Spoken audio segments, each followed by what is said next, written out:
Assalamualaikum warahmatullahi wabarakatuh. Nama saya Dea Salsabilah dari kelas 2A Hukum Ekonomi Syariah. Di sini saya akan menjelaskan faktor munculnya aliran politik dan aliran pemikiran hukum pada masa periode tabi'in. Tabi'in menurut bahasa artinya pengikut, yaitu orang Islam yang awal masa hidupnya setelah para nabi dan tidak mengalami hidup di masa Nabi Muhammad SAW. Gambaran politik pada periode ini dimulai dengan bersatunya pendapat Jumhur Islam pada Muawiyah bin Abu Sufyan, dan pada tahun 41 Hijriah disebut Tahun Persatuan Islam atau disebut dengan Amul Jamaah. Dan akan tetapi ada orang yang menyembunyikan perselisihan dan tipu daya terhadap Muawiyah dan keluarganya, dan dibagi menjadi dua golongan. Golongan Khawarij.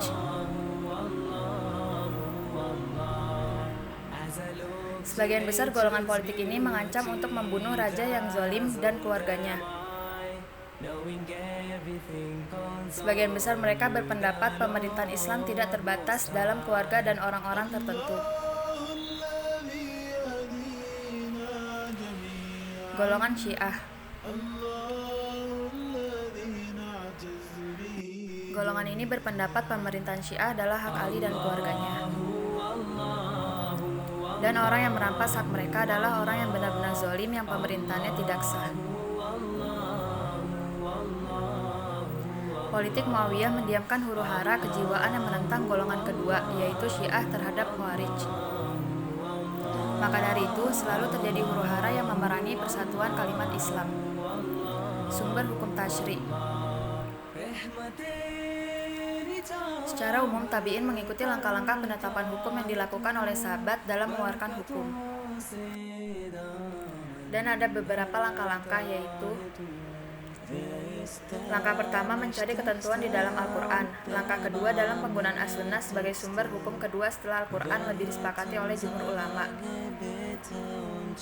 Langkah ketiga, ijma didefinisikan oleh para ulama dengan beragam ibarat, namun secara ringkasnya dapat dikatakan sebagai berikut: kesepakatan seluruh ulama mujtahid pada satu masa setelah zaman Rasulullah SAW atau sebuah perkara dalam agama. Syarat ijma: terjadinya kesepakatan seluruh ulama Islam yang disepakati adalah perkara agama. Waktu kesepakatan setelah zaman Rasulullah meskipun hanya sebentar saja. Definisi kias. Kias atau analogi ialah suatu praktik penyamaan hukum antara sesuatu yang disebutkan hukumnya secara gamblang dalam agama. Yang selanjutnya disebut al-makis alaih atau masalah utama dengan suatu yang tidak dijelaskan hukumnya dalam agama. Yang selanjutnya disebut al-makis atau masalah cabang. Penyamaan ini dilakukan karena ada kesamaan dalam penyebab hukum atau yang masyhur disebut dengan ilaih. Rukun kias.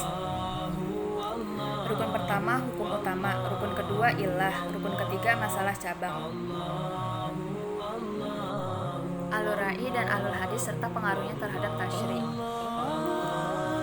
Ahlul al-hadis dan ahlul ra'i adalah dua aliran besar yang tumbuh pada masa tabi'in dan dianggap sebagai perantara antara ijtihad pada masa sahabat Nabi dengan ijtihad pada masa imam mazhab.